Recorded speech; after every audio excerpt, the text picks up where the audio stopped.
Now, you see, when your identity is defined by society, you cannot resist it.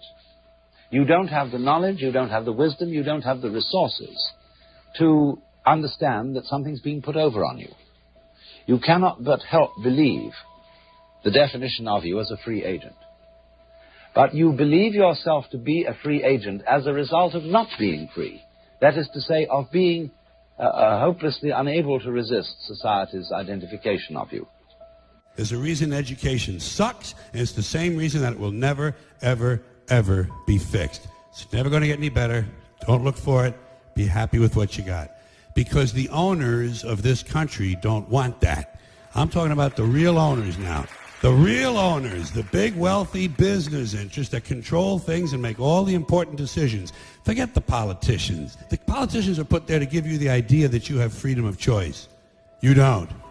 You have no choice. You have owners. They own you. They own everything. They own all the important land. They own and control the corporations. They've long since bought and paid for the Senate, the Congress, the state houses, the city halls. They got the judges in their back pockets. And they own all the big media companies, so they control just about all of the news and information you get to hear. They got you by the balls. They spend billions of dollars every year lobbying to get what they want. Well, we know what they want. They want more for themselves and less for everybody else. But I'll tell you what they don't want. They don't want a population of citizens capable of critical thinking. They don't want well-informed, well-educated people capable of critical thinking. They're not interested in that. That doesn't help them. That's against their interest. That's right. They don't want people who are smart enough to sit around the kitchen table to figure out how badly they're getting fucked by a system that threw them overboard 30 fucking years ago.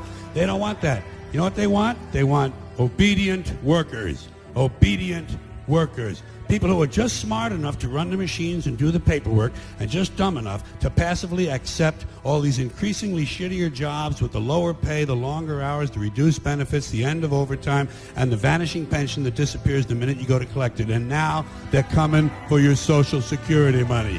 They want your fucking retirement money. They want it back, so they can give it to their criminal friends on Wall Street. And you know something? They'll get it. They'll get it all from you sooner or later, because they own this fucking place. It's a big club, and you ain't in it. You and I are not in the big club. And by the way, it's the same big club they used to beat you over the head with all day long when they tell you what to believe. All day long, beating you over the head in their media, telling you what to believe, what to think, and what to buy. The table is tilted, folks. The game is rigged. And nobody seems to notice. Nobody seems to care. Good, honest, hard-working people, white collar, blue collar, doesn't matter what color shirt you have on. Good, honest, hard-working people continue. These are people of modest means. Continue to elect these rich cocksuckers who don't give a fuck about them. They don't give a fuck about you. They don't give a fuck about you. They don't care about you at all. At all. At all. Yeah. You know? And nobody seems to notice, nobody seems to care. That's what the owners count on, the fact that Americans will probably remain willfully ignorant of the big red, white, and blue dick that's being jammed up their assholes every day. Because the owners of this country know the truth. It's called the American dream, because you have to be asleep to believe it.